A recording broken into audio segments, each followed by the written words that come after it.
Hey there, Forever Runners. How we doing? I'm going to hang out just a little bit, just in case someone wants to show up. Uh,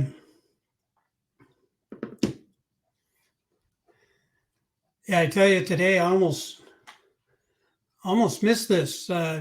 We've been having some wind and rain over the last few days, and it just kind of broke today. And all of a sudden, the sun came out, and I was out raking leaves and kind of getting the yard all tidied up because I'm going to be gone tomorrow. And went, oh crap, almost missed the call here. So anyhow, let's see. I never can tell if these things are showing up. If you're actually here, can you type in a comment? Type something in the comments so I can see if you can see this.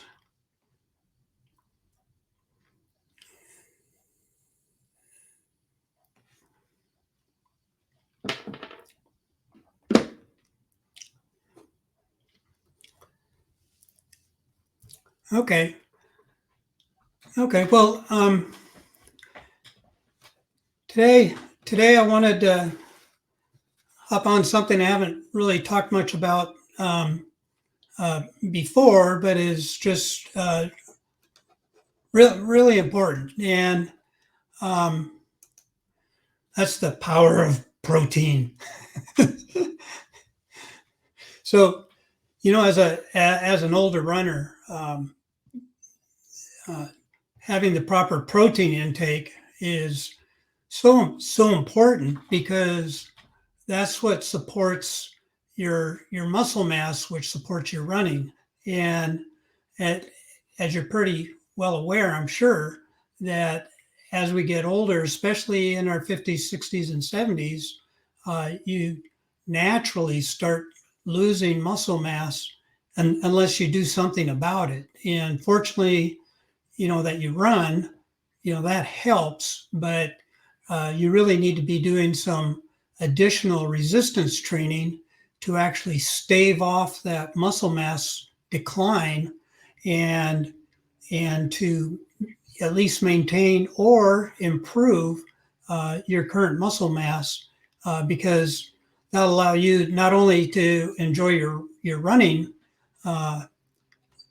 longer as you age, plus you'll just be all around better, have more independence and freedom and vitality, even when you're in your 80s or 90s, because you've retained that muscle mass.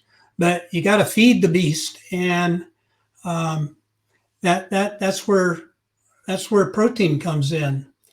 The other thing that's important about protein is as an older runner, I mean you're going to go out there and create some minor muscle damage almost every run you do, and especially if you're doing a harder run or a longer harder run. You're going to have a period of recovery, and during that period of recovery, your body's looking for that protein source to repair those damaged muscles. So it's important to have some enough protein around to maintain what you have and repair what you have. But the other problem that we have as we get older, we don't really metabolize protein as efficiently as we did when we were younger. So if you eat 30 grams of protein when you're 60, it's not the same as if you eat 30 grams of protein when you're 30. Your body doesn't necessarily take all that in just because you ate it.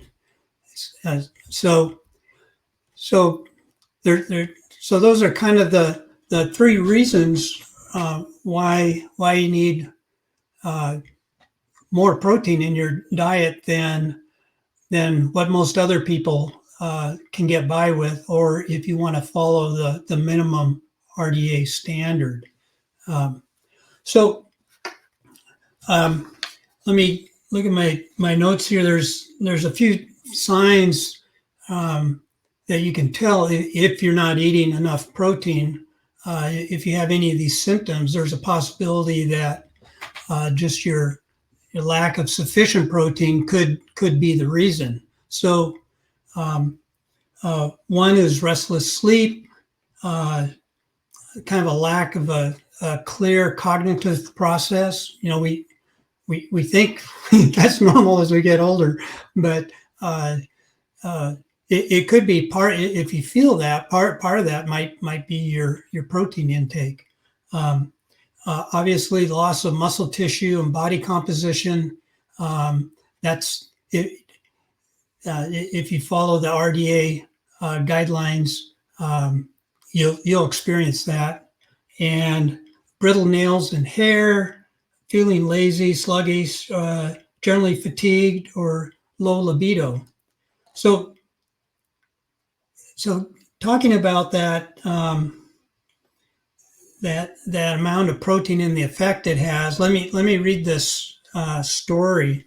It said a large prospective study called the Healthy Aging and Body Composition Study with more than 2,000 elderly subjects found that those who ate the most protein, which was about 18% of their daily caloric intake, kept more of their lean body mass over 3 years than the lowest quintile of protein consumption, that is, those that only ate 10% of their total daily calories of protein.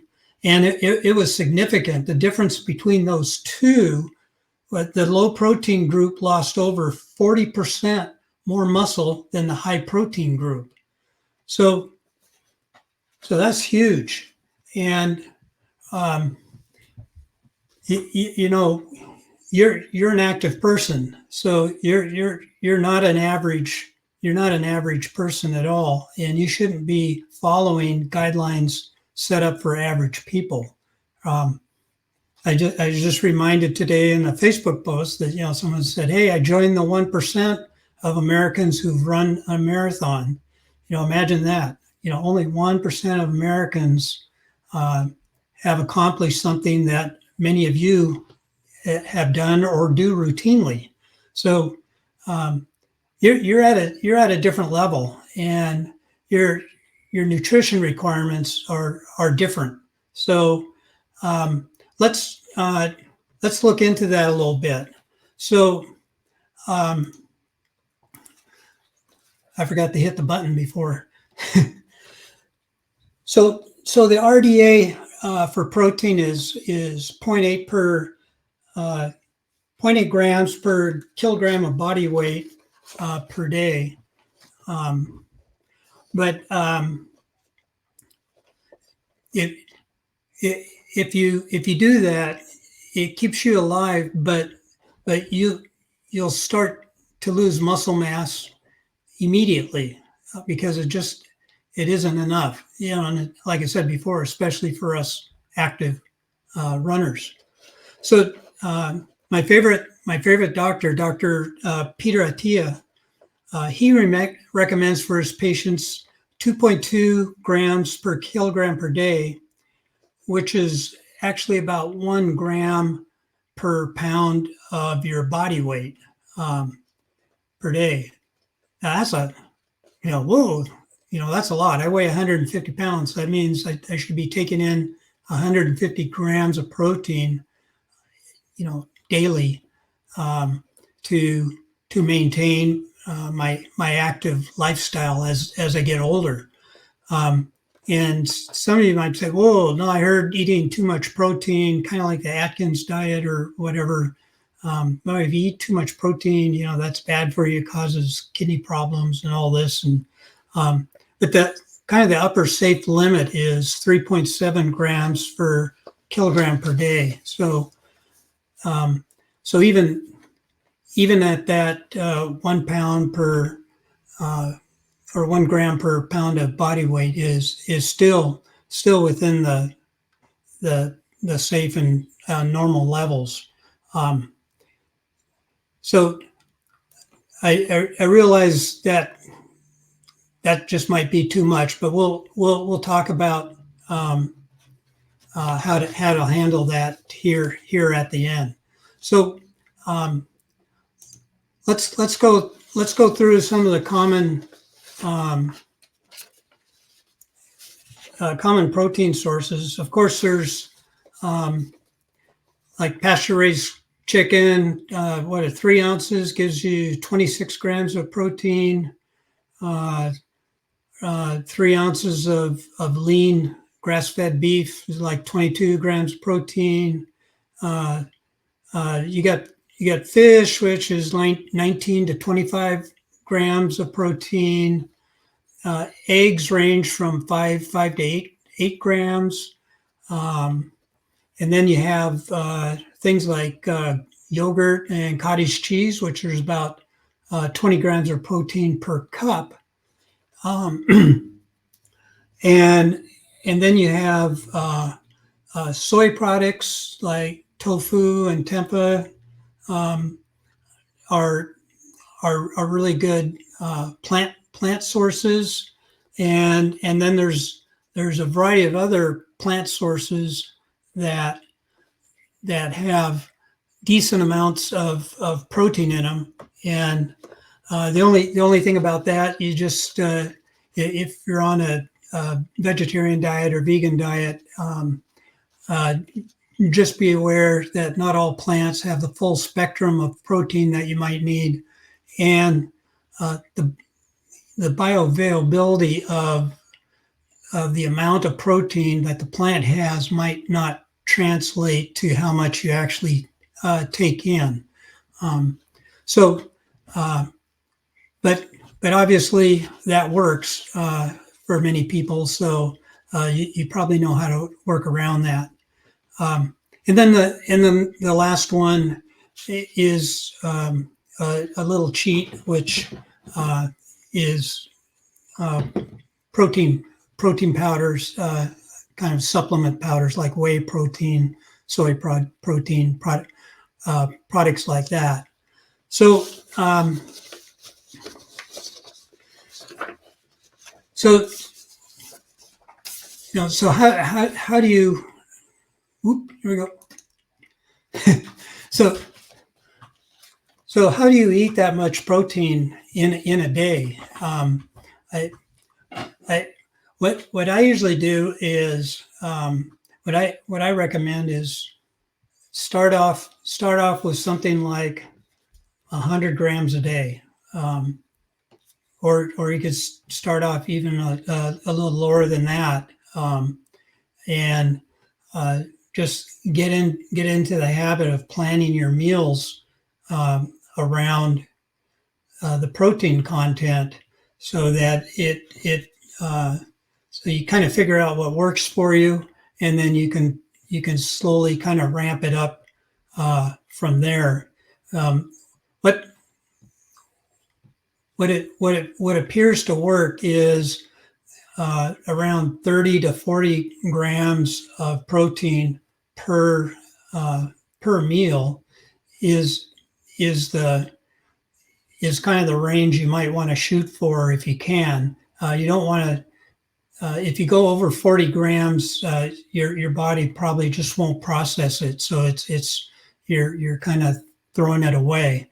But if you can work your way up to 30 grams to 40 grams per meal, then that's a way to do it. Now how I approach this, because I throw in another thing, is I don't necessarily wake up in the morning and have a breakfast. I sometimes I don't eat till a little bit later on in the morning, let's say. But like I said, one of the easy cheats is to make a protein smoothie, which I do. I do a green smoothie with protein powder in it as my first meal, and then I can have a lunch with some protein, and uh, and then a protein snack in the afternoon, and then dinner with a variety of different proteins. So you can kind of break it up that way, um, and be able to meet your goal without changing maybe what you're doing right now. And obviously, if you wake up and you normally have breakfast, then you can beef up the protein amount in your breakfast and um, lunch and possibly dinner if you need to. But the one the one thing you can look to do is combine a couple of these proteins to uh, to add to them, like with eggs. Um, if you have 2 or 3 eggs, but if you throw in a cup of cottage cheese and scramble that, you can double the amount of protein there, um, uh, pretty easily. So there's a lot of tricks and kicks to doing this, but um, it's really important to kind of pay attention to how much protein you're taking in uh, on a weekly basis. And the neat thing is, you can kind of look at it as a 3 day average. So if you don't quite make it one day and do a little bit more the next day, your body's used to handling that. But I would definitely just take a look at what your current protein intake is right now. You can use a little app to sort that out, or just look at some labels of the things you normally eat and add that up and see where you're at. And if you're not at that 100 grams per day, give that a try and see if you can do that. And if you have some problems with that, or want to talk to me more about all that kind of stuff, then you can just get a hold of me either in Facebook, or you can go to my website and check things out there. But I've kind of changed. I'm actually going to add this in my book for you. For those of you who've got the book, I'll be putting out a revision with the protein information in there, because it's just so important. The resistance training, the protein intake, the creating the fat burning metabolism, and running at a low heart rate to support all that. All this fits together to build all those little mitochondria, the little energy powerhouses in your muscle cells that allow you the energy and vitality to keep going strong and enjoying awesome lifestyle, even as you get into your 70s and 80s and 90s. So that's what you're shooting for. So I hope this is helpful. If you have any questions, I can't see the comments here. So if you have any questions, just throw them in the comments, and I'll either answer them or direct message you to fill you in. Otherwise, I'm going to do another live next Thursday at this time. I'll put out a little earlier notice, but I'm kind of go. I'll kind of go over the the little bit wider part of this, which is how to get rid of that last 5 or 10 pounds that's been nagging at you. So yeah, stay in touch and look out for that next week. Have a wonderful day. See ya.